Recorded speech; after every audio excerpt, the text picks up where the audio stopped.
Hi, ഞാൻ doctor Shyamili, Ayurveda physician cum therapeutic yoga instructor. പ്രസവ ശേഷം വയറ് വരിഞ്ഞു മുറുക്കി കെട്ടണം എന്ന് പറയുന്നത് എന്തുകൊണ്ടാണ്? വയറ് കുറയാൻ വേണ്ടിയിട്ടാണോ? എന്നാൽ അതിനല്ല.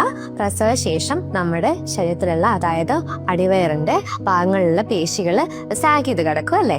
അപ്പോൾ ആ സാഗിങ് ഒഴിവാക്കാൻ വേണ്ടിയിട്ടും ബാക്ക് പെയിൻ കുറയ്ക്കാൻ വേണ്ടിയിട്ടും ഗർഭാശയം പൂർവ്വസ്ഥിതിയിലാക്കുന്നതിന് വേണ്ടിയിട്ടാണ് ഇങ്ങനെ ചെയ്യണമെന്ന് പറയുന്നത്. ഇത് കൂടാതെ അമ്മമാർക്ക് ശാരീരികമായിട്ടുള്ള ഒരു ആത്മവിശ്വാസം നേടിയെടുക്കുന്നതിന് വേണ്ടിയിട്ടും ഇത് സഹായിക്കുന്നുണ്ട്. വയർ എപ്പോൾ മുതൽ കെട്ടി തുടങ്ങാം? പ്രസവശേഷം നോർമൽ ഡെലിവറിയിൽ 2-3 ദിവസങ്ങൾക്ക് ശേഷവും, സിസേറിയൻകാർക്ക് മുറിവ് നന്നായി ഉണങ്ങിയതിന് ശേഷവും ഡോക്ടറുടെ നിർദ്ദേശപ്രകാരം വീതി കൂടിയ കോട്ടൺ തുണിയോ ബൈൻഡറോ ഉപയോഗിക്കാവുന്നതാണ്. ഭക്ഷണം കഴിക്കുമ്പോഴോ ഉറങ്ങുമ്പോഴോ നിങ്ങൾക്ക് ബുദ്ധിമുട്ട് തോന്നുന്നുണ്ടെങ്കിൽ അത് അഴിച്ചു വെക്കാവുന്നതാണ്. ഏറ്റവും ഇമ്പോർട്ടൻ്റ് ആയിട്ടുള്ള കാര്യം വയറ് കെട്ടുന്ന സമയത്ത് നന്നായിട്ട് ടൈറ്റ് ചെയ്യാതിരിക്കാൻ വേണ്ടി ശ്രദ്ധിക്കുക എന്നതാണ്. ഇങ്ങനെ ചെയ്തു കഴിഞ്ഞാൽ അമ്മമാർക്ക് ശ്വാസതടസ്സം, പേശികളിലേക്കുള്ള രക്തക്കുറവ്, യൂട്രൈൻ പ്രൊലാപ്സ്, അതായത് ഗർഭാശയം താഴുന്ന അവസ്ഥ എന്നിവയ്ക്ക് കാരണമായേക്കാം.